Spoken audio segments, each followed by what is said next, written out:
আপনি এমনি কথা বলেন, আপনি আপনার বক্তব্য দিন, তাহলে হবে।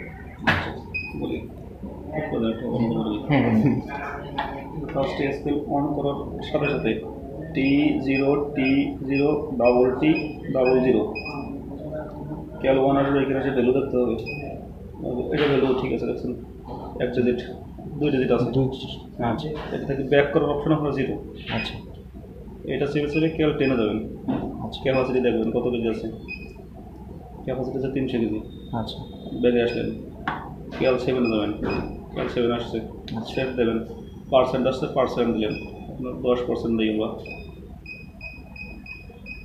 10%, মিনিমাম 20% মানে দিলে ভালো হয়। কারণ ওইটার জন্য 10% দিতেছি। ওকে, সেট দিলেন। জেডি আর 0, এই স্কেল করলে ফ্রি, স্কেলে কোনো কিছু রাখা যাবে না। যদি স্কেল নড়াচড়া করে উপরে ফ্যান চলে সব বন্ধ করে দিতে হবে। আচ্ছা, আবার সেট দিলেন, এখানে একটা ভ্যালু আসছে, অটোমেটিক পিএস প্যান লেখা আসবে। পিএস প্যান লেখা আসছে। আচ্ছা, এখন আমাদের ওয়েট দিতে হবে। আচ্ছা, ওইটা নেই।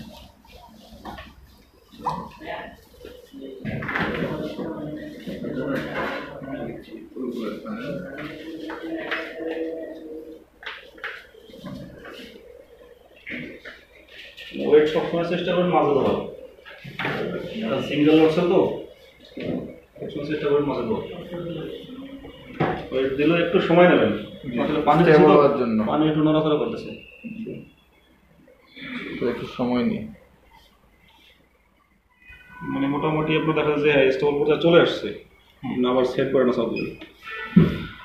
একটা ভ্যালু আসছে, তারপর ক্যাল 7 লেখা আসবে অটোমেটিক একটা। আচ্ছা, ক্যাল 7 লেখা আসবে, ওয়েট নামায় না। ওয়েট নাও।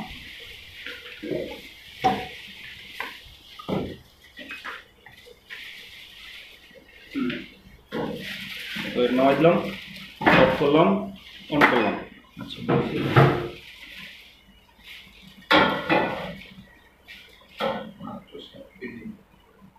অবশ্যই ওইটা চেক করবেন।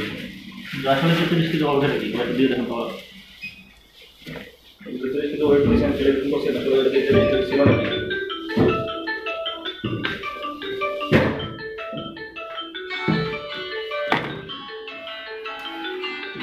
চলে আসছে, ঠিক আছে। আচ্ছা, কেবল লাগাবেন? জি, কেবল লাগে, একটু চেক করো। ভাই আমার যান ভিতরে ঢুকাই দেন, নাহলে পাটা লেগে পড়ে যাবে। ওটাতে আবার হ্যাঁ, আরে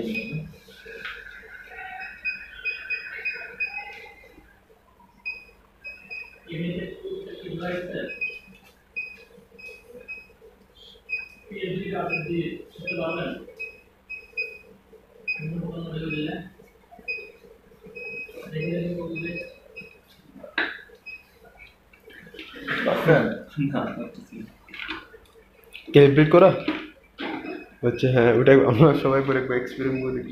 ডাবল জিরো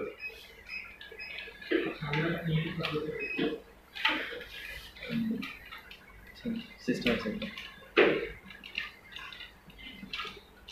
হয়ে যাবে, একটু সময়